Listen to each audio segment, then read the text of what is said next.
I usually have to start giving a talk on a note of apology. I don't quite know why, but it's particularly fitting now. And first, let me say what a delight it is to be, and an honor to be invited to New York, to Sotheby's and the ICAA, to talk to you. The apology comes when I say that I had dreamed up the idea of, I just hadn't thought really about the implications of what I wanted to talk about, which was that the idea that landscape is a great art form, and that the greatest work of art at Chatsworth is its landscape. And you'll understand that this is a difficult case to make at Sotheby's.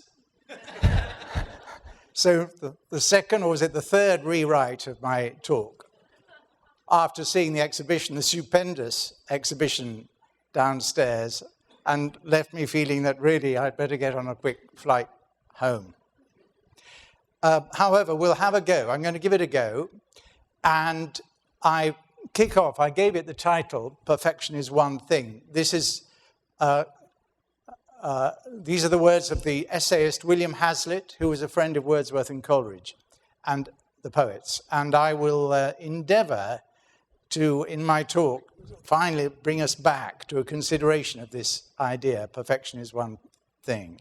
But on the face of it, Chatsworth is not one thing, so how can it be perfect? You've seen the exhibition, you've seen hundreds of artworks down there. Chatsworth is an amazing place.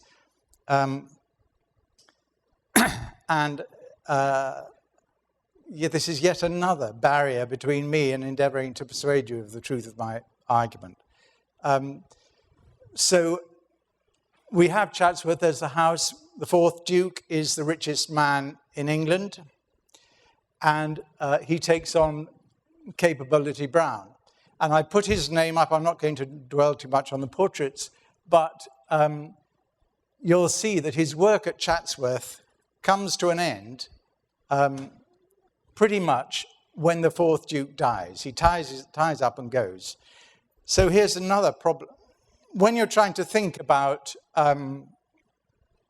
what makes a great work of art, it really doesn't help if the work of art is incomplete, one might have said, and Chatsworth as a landscape Brown's work is incomplete. It doesn't help if it has no value, and this is particularly difficult in the context of Sotheby's. You can't sell a landscape. You can't sell a river and trees. You can't move them on to another owner. Far from having any value, they are a liability. You have to pay money every year to try and keep the trees from falling down and to plant new ones and that kind of thing. And yet, one wants to make the case that this is a work of art. And furthermore, in the case of Brown, and here I'll just introduce you to Brown very briefly. Brown comes from absolutely the back end of nowhere, Kirkhill, Northumberland, about 40 miles from the Scottish border. Actually, that sounds rather anti-Scottish. He comes a mere 40 miles from that great centre of civilization, which we call Scotland. By the age of 24, he's moved to Stowe, the most radical, innovative, revolutionary garden in England in the 1720s, and probably in Europe, and probably in the whole of the Western world. And by the time he's 27, he is the head clerk of the works at Stowe. He's taken charge of all the works. By the age of 37, he is recognized as a genius, and thus remains until his death in this preeminent position. But he starts from nothing, and he ends up as the Lord Lieutenant of the county. One son is an MP, another one's an admiral. He's a friend of the king and of 6 prime ministers. It's a fairly serious piece of social mobility. But the essence of what he did, and this is a further problem for Chatsworth, is that the part of Chatsworth I want to talk about this evening is a part that, and this was something of a relief, plays no part whatever in the huge exhibition downstairs, and it is one that most people to Chatsworth, visitors to Chatsworth, will just walk past and think nothing of because they're on their way to the tea shop. And furthermore, Brown didn't want you to notice what he'd done. And so that again, as a kind of, when you're trying to promote him as an artist, as some kind of work of art in the English tradition, this very understated tradition, it's a difficult act. You can see that. Have I apologized sufficiently for the likely course of this lecture? In that case, I'm more or less ready to proceed, I think. And so that when you go to Chatsworth, it would be really easy for me to show a whole string of wonderful photographs of amazing bravura effects. Because this is after Brown. This is the Wellington Rock, built. It's entirely artificial, built by Joseph Paxton later. And it's an amazing bravura achievement in the rockery at Chatsworth. And similarly, before Brown, you have the Cascade, which was developed in 1707 and 1694, then redeveloped 1707 by Thomas Archer and so on. And this, you could show people things like that and they'd think, wow. And indeed, you should think, wow. And wow is the correct intelligent response. But this isn't what I want to do. The bit I want to look at is this bit here on the other side of the river. And just while we're looking at that photograph, notice the avenue running over the hill, which I'll talk about later, but notice that it is there. So if we look at the topography of Chatsworth, the house, if you can see it, is here. And it's on one side of an immense south-facing valley. So this is a shot from the north running down the River Derwent, which he dammed up and greatly turned into a wider river, a wider channel. And it runs away through this kind of gully, which we'll look at, to the south, to the lowland country of the south. And this is on the moors. And it's known that Brown made the river and changed all the land levels around here so that you could see the river from the house, okay? And those are more huge engineering works. And I don't want to talk about them either, because I'm really going to make it difficult for myself. But there's one little mention of what Brown's work is hardly ever mentioned in the records at Chatsworth. It's known he was there, known he did everything, but it's not in the accounts and it's hardly there. But Horace Walpole, the famous 18th century correspondent, wit, wag, man about town, he came here and he said Brown is doing something with the river and he wants to put it in the middle of the park. And before he got there, the park was on the hill over here. And clearly, Brown is trying to make a park on this side, and this is the part I want to talk about. This is on the west side of the river. Because so as to make the river run through the park. So he's got a given. The really simple thing for him to do is to concentrate on this north-south axis. But he's decided he wants to make an east-west axis in the garden, in the park. So if you walk down along the canal pond, heading out to the south, more bravura, wonderful stuff. It's not Brown. This is not Brown. This is by Wyatville. Later, I've given the dates. You come to this view south and just have a quick look at the potential for landscape, for the ordinary second-rate landscape, as it were. Do you see how this is Beeley Top and Lindup, and this beautiful U-shaped glacial valley? And you could imagine making a wonderful view through there down to the south. And indeed, do you see that little building in the back? That's the mill.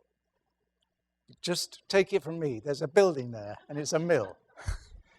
But I like, this is again in the view south. So this is Lindup here, and Beeley is just behind the trees here.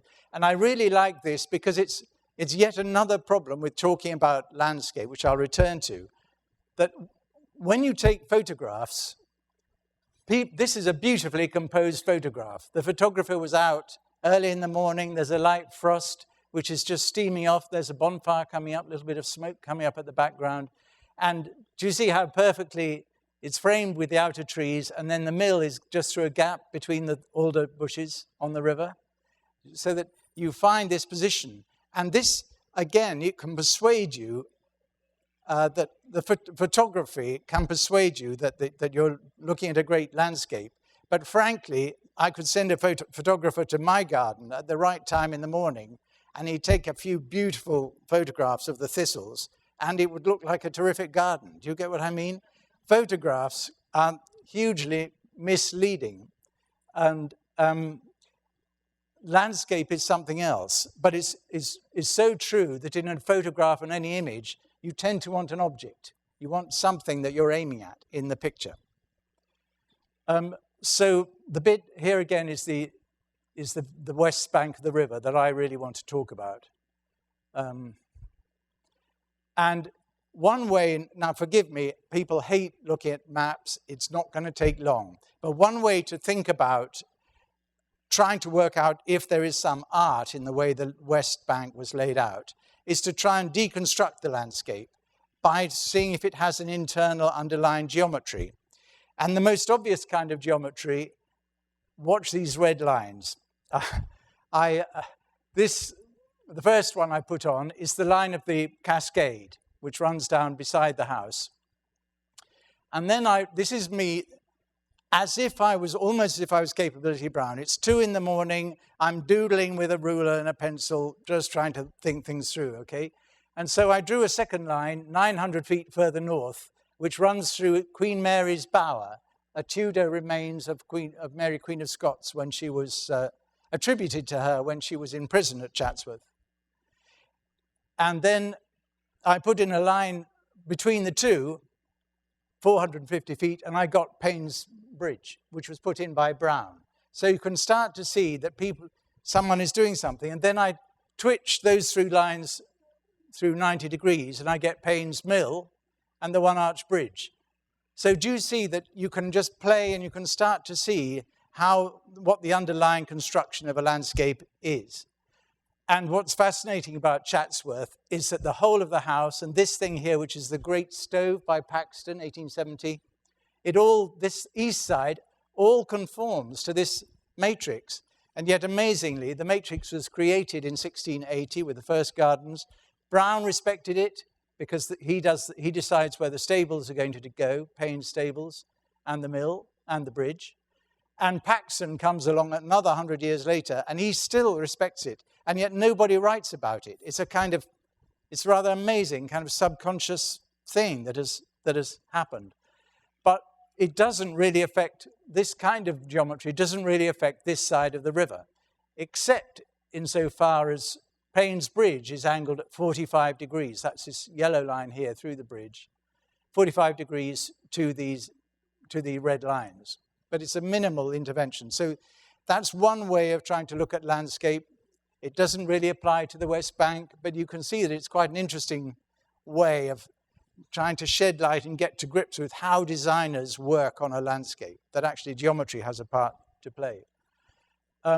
So this is the West Bank from the house, and it's a series of photos. Can you see enough? There's the bridge.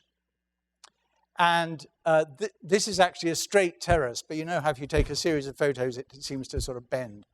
And at this stage, I can't help but draw attention to this tree, because, I mean, let me be frank, this tree is in the wrong place. And I don't know, but I bet, I don't know quite how to put this. I'm as keen a monarchist as anyone, but it's amazing how the commemorative trees planted by the monarchs all over the country are always in the wrong place. I mean, I wouldn't like to be quoted on this.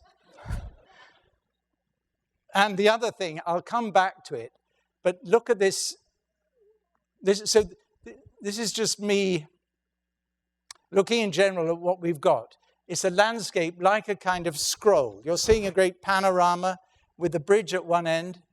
In Brown's day, there was another building round about here called the Parsonage, which I'll come back to.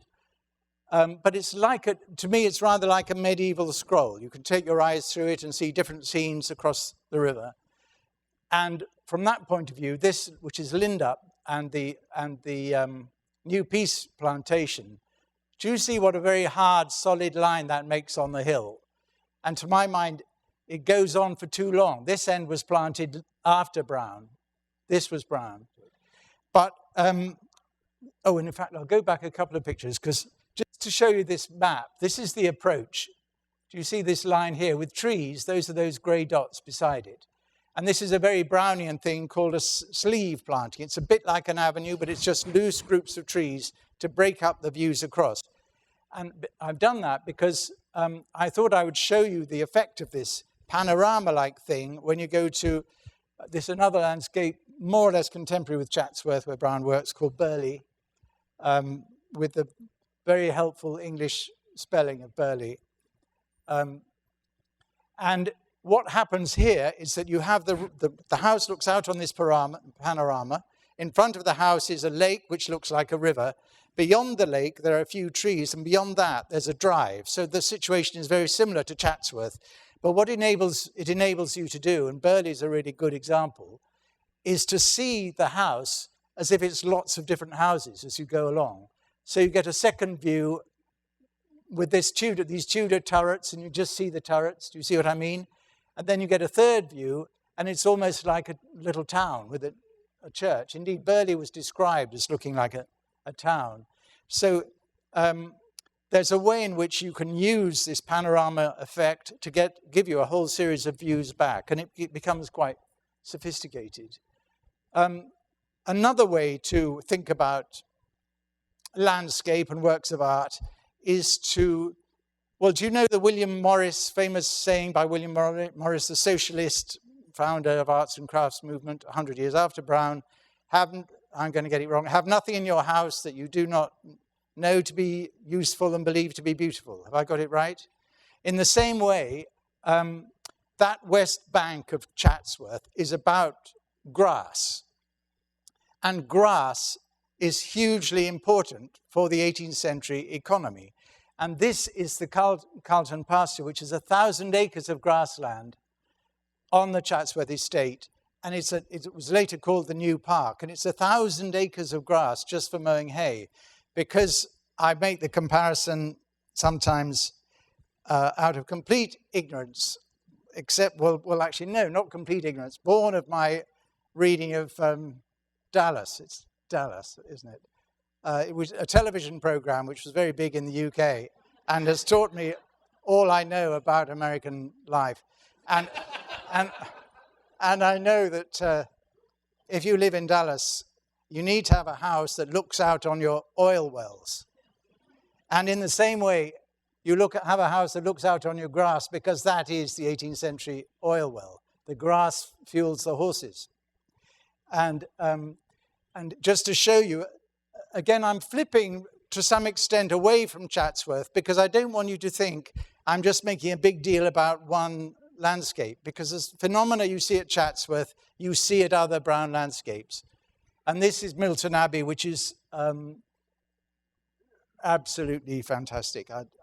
But this was a 1,000-acre lawn, and even now, when it's reverted to arable, it's still a fantastic design. It turns the corner and carries on for a mile and a half, winding on up the valley, Delcombe Valley, it's called.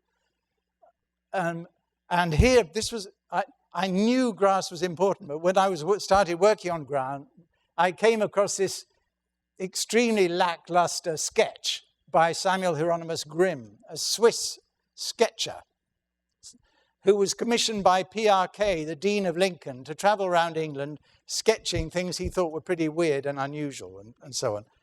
And this is Charlton Park in Wiltshire.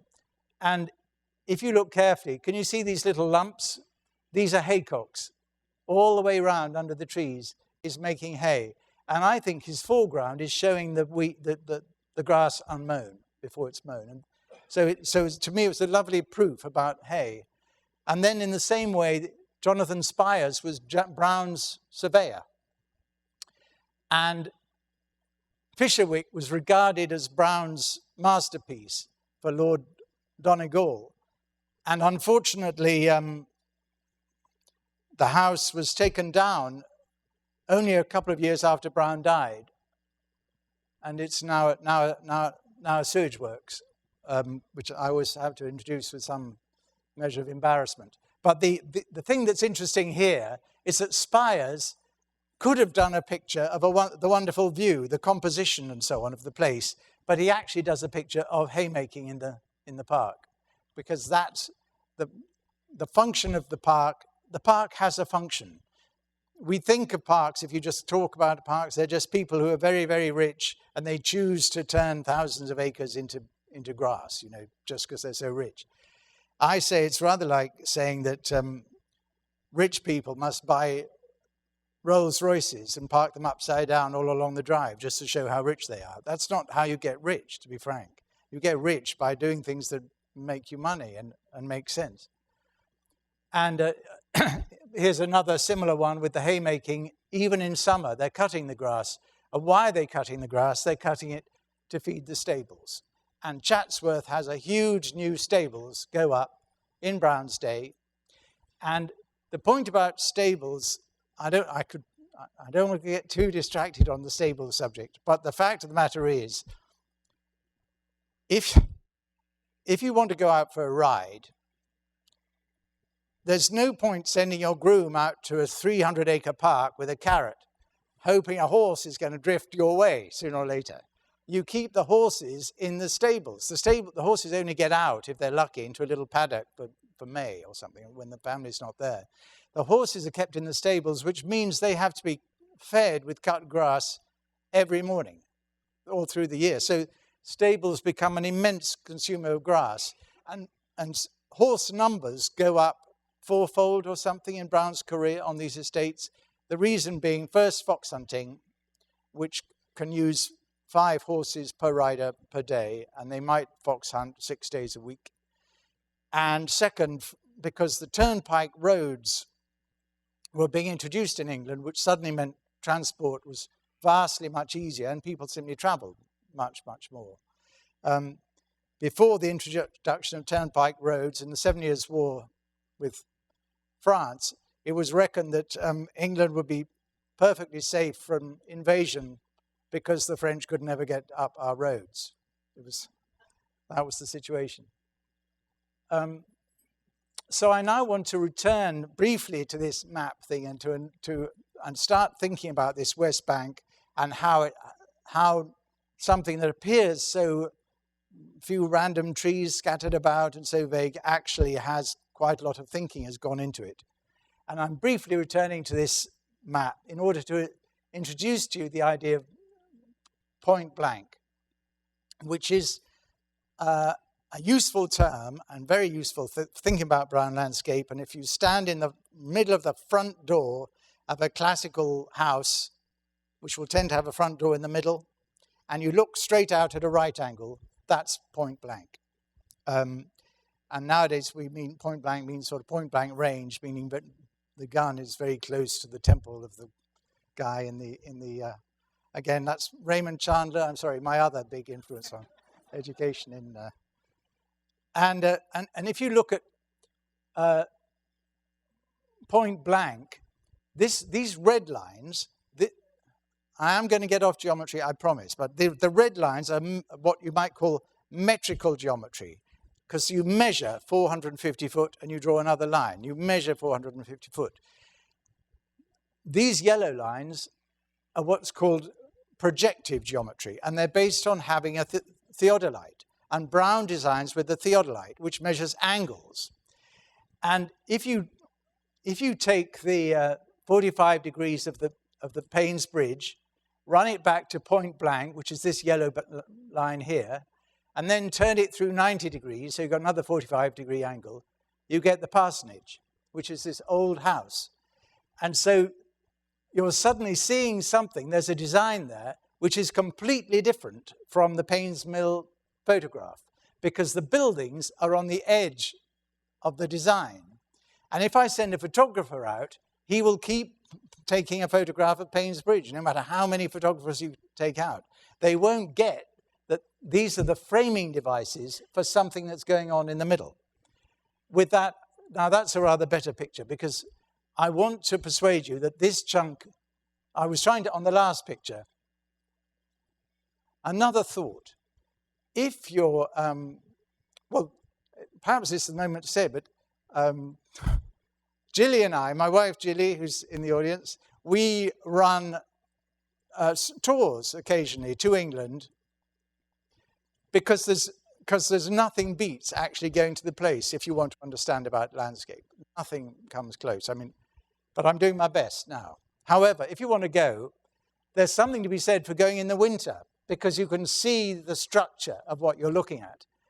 And so I just want to comment on this a little bit. This hard line of the distant horizon, it goes on too long. And as a result, these middle ground trees here, they don't really show up, that there's a little valley going round the back. And so the landscape doesn't flow like it should. It would do if these middle ground trees were tall enough to go over the horizon, like they do there. You'd get that sense. But I just want to talk about the general composition. Here's the bridge, and this is the point blank, and there's the avenue, look, that gap in the horizon. And so Brown blocks point blank. And he does it with this very open planting of trees here, so you can see the shape of the park beyond. You can see the shape. It doesn't completely block it out.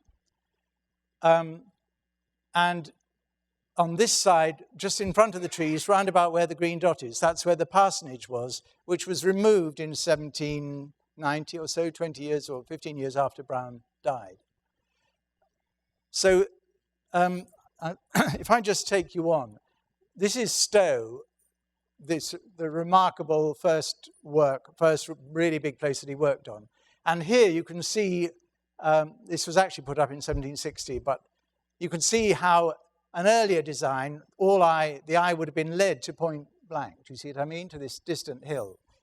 And that seems like the obvious way to treat the landscape if you have an avenue in the background. But Brown chooses to block it.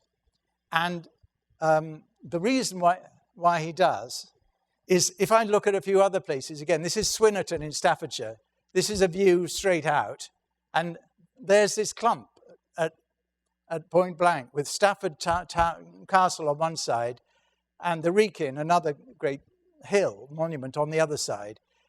And what Brown is trying to do with this point blank, this is an early one, is kind of spread the view out and stop you just being channeled into the single view, so that which you have to see from the front door. If you design a classical house with a front door in the front, and then you have a landscape that's completely symmetrical around the door, which you'd hope for in a classical house, then the landscape, unless you're careful, will only work when the front door is open. And in England, having the front door open is a pretty bad idea. And so you need to have a landscape that works from the windows. And the simplest way to do that is to block the view from the front door. So you get this view on this side, composition, and this one on this side. But with Brown, but I'm trying to show you that I'm not kidding. That, I've seen this on a number of places, and you see it in different ways. And it becomes, I don't know if you know the Raphael sort of diptych of Scipio, which has virtue on one side and vice or beauty on the other, and a single tree dividing the two. So it looks like one landscape, but one single tree divides it. And in the same way, back at Milton, this is Milton Abbey again, from the other end. If you look out east, out this way, from the central window in the middle, you see a lime tree right bang in the middle, a single tree. It's as if he got this idea of point blank, and it was just his way of settling like a sight into the landscape. And it's still more remarkable when you go to Warder House in Wiltshire. This is looking out from Jasper Conran's window. He's a designer, English designer. And do you see, I think Warder's a bit neglected, but it's one of the finest achievements of Brown. And right in the distance, 5 miles away, bang in the middle, is this clump on Melbury Down. Can you see that little donut? It's actually a big clump of beech trees. But again, it's as if he's using that as a kind of sighting device. And this down here, which is rather overgrown, is the lake, widening out to the lake. And when it's in perfect condition, the South Hill, feels as if you could fold it across this line into the lake. So that it gives a kind of complex symmetry to the design. And this becomes your kind of sighting device for how you're going to bring symmetry, a kind of level of balance, into a basically unbalanced landscape. Because clearly there's a whopping great hill on one side and there isn't on the other side. And then I want to look at another favorite topic. Running along just here is a road, which you can't see. And Brown was laughed at by the generations after him for his aversion of showing a road. And he didn't want to hide the traffic. He liked the traffic animating the scene, but he didn't want you to see the surface of the road, the gravel surface. And here, of course, you can see it's completely successful. And I'm just going to show you a couple of other more Browns which show how it goes. So here at Audley End, there's the enormous Tudor mansion. Here's Brown's rather odd-looking lake when you see it from the air, but it works in practice. And here beyond it is the Stansted to Newport Bagnall Road. And then his park is beyond the road. Here's a portrait of the house by Tomkins. And there you can see the water just behind the house, and the road on the portrait is completely missing. And in real life it's missing. But if you go to the road, it's actually built on an enormous embankment, a huge embankment. And that's because Brown had realized, so he spent a lot of money doing this, that if he raised the road above the line of sight, above the eye level, you just saw the bank and then the bank carried on over the top. And this is more effective than trying to endlessly sink the road deeper and deeper and deeper when it just floods and it doesn't really work. And here's just another example. To be frank, I really like the picture. It was one of those evenings you sometimes get in England where the light becomes, I'm hovering between the words transcendental and psychedelic. It's somewhere in there. It was so fantastic, the light. And so I whipped out, it was just for 5 minutes. And here again, you see the traffic, you see the cars on the road, but when you go up to the road, you see it's on this embankment, so that you don't really see the surface. Do you see what I mean? And my theory about this is that Brown is actually taking a lot from the painter Claude Lorraine. Claude Lorraine was so much loved by the English milors, a French painter painting in Italy. Everything goes back to France somehow in the end. And what he paints is, this is a biblical scene, a bridge, an Italian hilltop town, and there's no connection between anything. He creates this kind of timeless, dreamlike painting because things aren't connected. They don't really make sense. I mean, the bridge looks slightly ruined. So what date are we in? This appears to be biblical, but these people are clearly not ruined. And there's something chaotic in a capriccio way in which they're brought together. But the ideas, what you create is this sense of timelessness, I think, and disconnection because there isn't a road. And at Chatsworth, you look out and you don't see the road. You just see this space evolving. So this is this is an early picture, 1703, Seabreaks. And you can see this is the matrix of the early gardens. Somehow was retained. The gardens were removed before Brown got there, but nonetheless, this matrix was retained both by Brown and by Joseph Paxton, the famous, who built the Crystal Palace. I don't know if you've heard of Joseph Paxton. He became an MP, another great gardener, and one of Chatsworth's great heroes. But they retained the matrix. But I put it up here because I now have to make another confession that for the last few years, and the obsession has only got worse in that time, I've become more and more interested in cottages.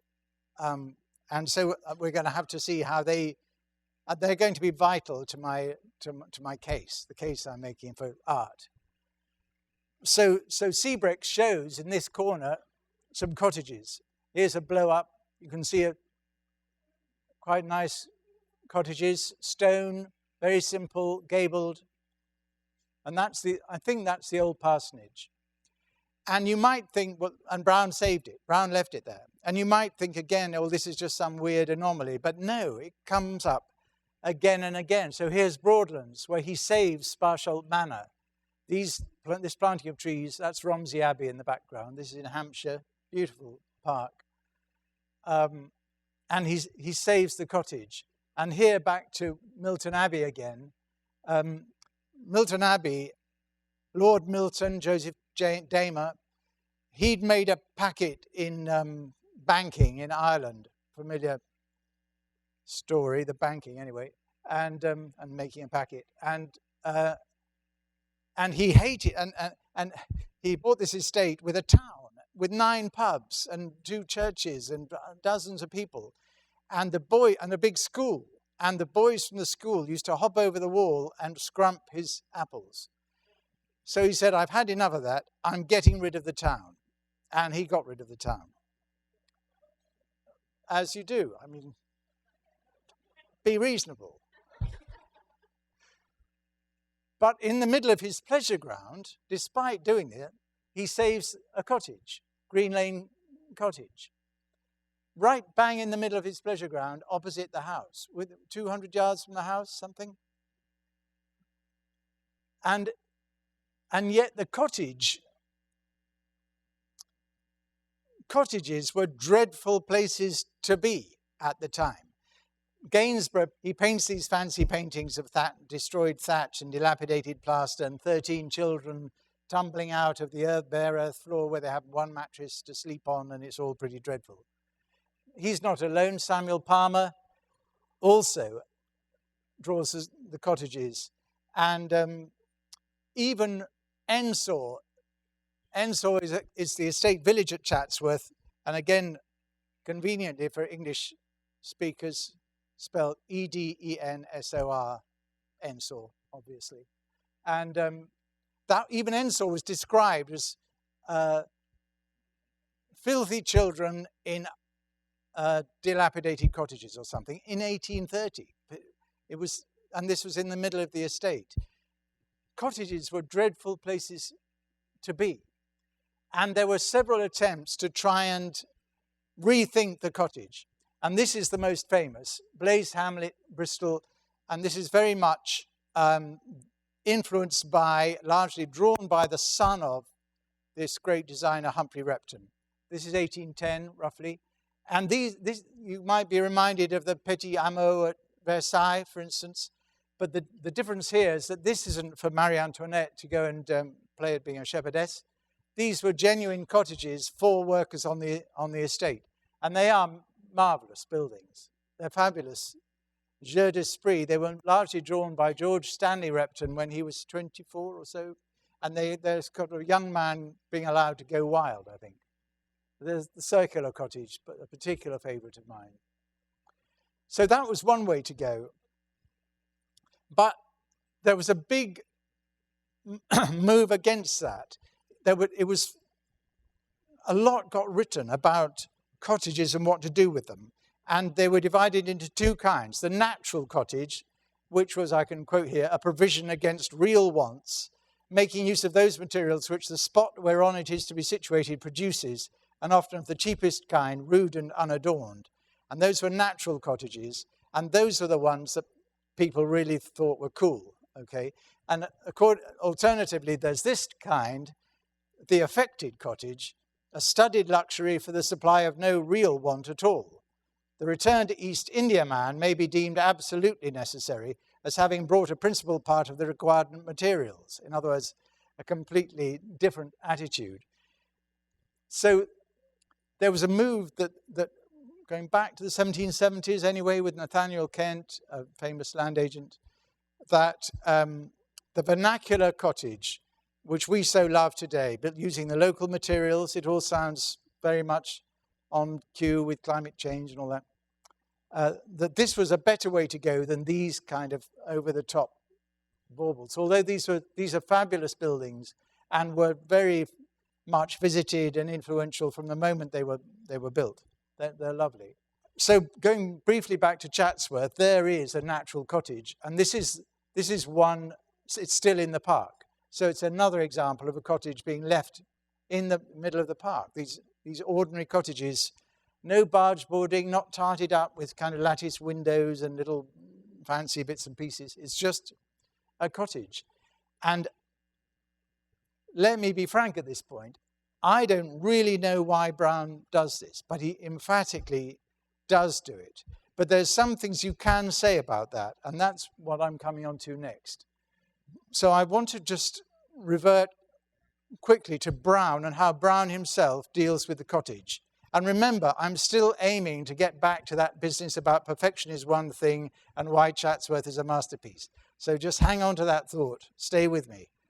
Brown moves to Stowe. He's 24, and he moves into the Boycott building, a beautiful folly, neoclassical folly by Gibbs, James Gibbs, famous architect. And every morning when he gets up, he looks out towards the New Inn, which was built in 1713. And at a time when Stowe was developing all this classical architecture, the Palladian Bridge, the most amazing architecture, this is a bog standard 17th century style coaching inn. And furthermore, that I've dealt a lot with this with the National Trust who own it. And they kept saying, this is the front. Well, in a sense, that is the front because that faced the road, okay? But it was the other side that faced the park and that was seen from the park. And when you look at the other side, that's, to my mind, that's the front. And it's not just that, but attached to that, there's this cottage, fully in view of the park when it was in Brown's day and from Brown's house, built in 1713 by the estate. So they knew what they're doing. And here's the old blacksmith's shop, which again would have been visible from the park. In the 1760s, a bell got put in which hid it, but it wasn't there when Brown was there. And the blacksmith's shop is thought of in England. The bad side is that it was a center for, actually, no, I'm in America. The really good side is that this was a center for Republican sentiment. and because it was a warm spot, because you had the fire going all day, people could hang out on the other good side then is that it's rather a beautiful sight to see the sparks of the anvil and everything going off at night, you know, when the blacksmith is working. But that was there. And so Brown saw this every morning when he got up and had a shave and looked out the window. And he then came on to try to build model villages himself. And this was one of the early ones, Newnham Courtney.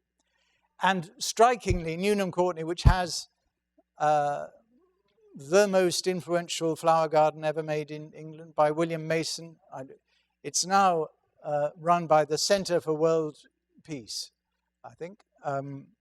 Anyway, fantastic. But in this flower garden, or adjacent to it, was another of these old cottages. So he built the new village as this kind of barrack, frankly.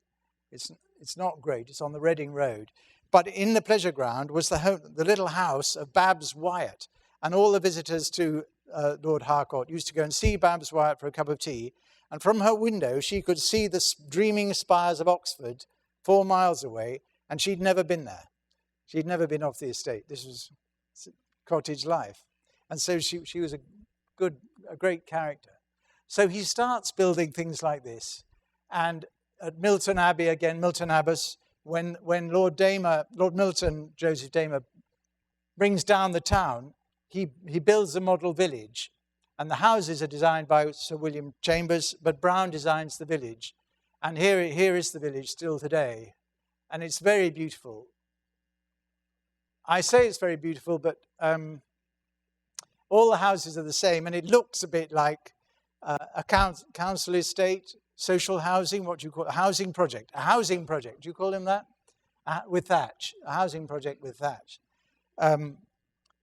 And so he builds that.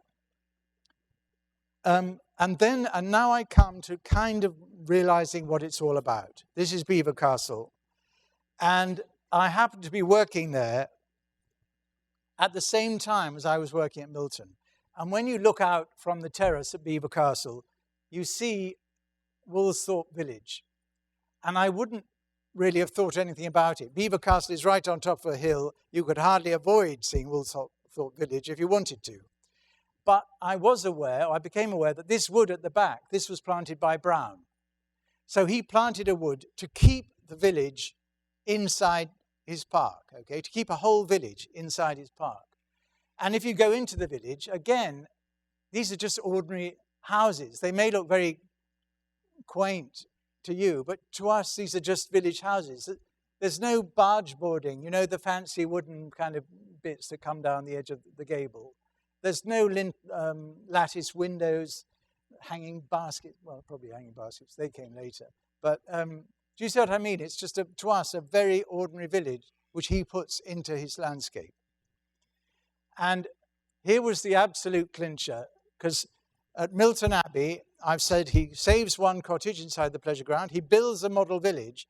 And then at the end of his time, Brown, again, he incorporates this village into the landscape, which is on the left here, and he puts a wood behind it to make sure it's brought into the embrace of the landscape.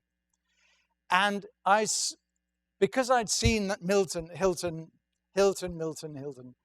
a village of Hilton in Milton, and it's really helpful. And I'd seen this, and I'd seen Woolsthorpe and Belvoir at the same time, and I knew it couldn't be a fluke. And since then, I've seen more. But otherwise, I'd have just walked down the lane and thought, oh, this is a pretty picture. Oh, this would make a really good postcard. Do you see what I mean? So this brings me to my peroration. Maybe what Brown did, maybe art is not about making a most beautiful thing. Maybe art is about showing us a new way to look at the world. Maybe Brown saw the cottage, these dilapidated cottages with the thatch and the 13 children. He could see them as beautiful because he was able to look at the thing itself. And so by the end of his life at Chatsworth, well, no, Chatsworth's in the middle, but certainly by the end of his life, he's saying, do less.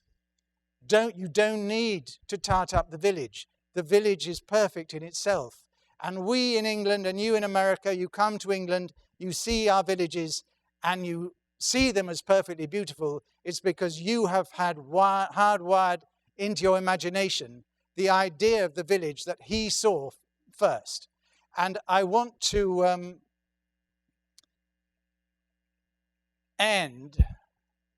more or less end. There's always something else. With this quotation from Coleridge, describing the work of his friend Wordsworth, the two famous poets, after the publication of Lyrical Ballads, the single most influential volume of poetry ever written in the English language, I put it to you, in 1798. And Coleridge was describing Wordsworth's work. And I think it's pretty good. Can I read it? Right. Like the moisture or the polish on a pebble, genius neither distorts nor false colors its objects, but on the contrary brings out many a vein and many a tint which escape the eye of common observation, thus raising to the rank of gems what had often been kicked away by the hurrying foot of the traveller on the dusty highroad of custom. To my mind, isn't that a perfect definition of something art can do? To take the obvious thing you've walked past every day and not thought about and say, hey, this is fantastic. And this is why you see the Sotheby's exhibition downstairs, and it's one artist after another trying to raise to the amazing challenge set by Chatsworth because of the quality of the building, the fantastic collection, the munificence of the Duke and Duchess. And Brown here, he just says, do less. You don't have to struggle so hard. And that's the end of my talk.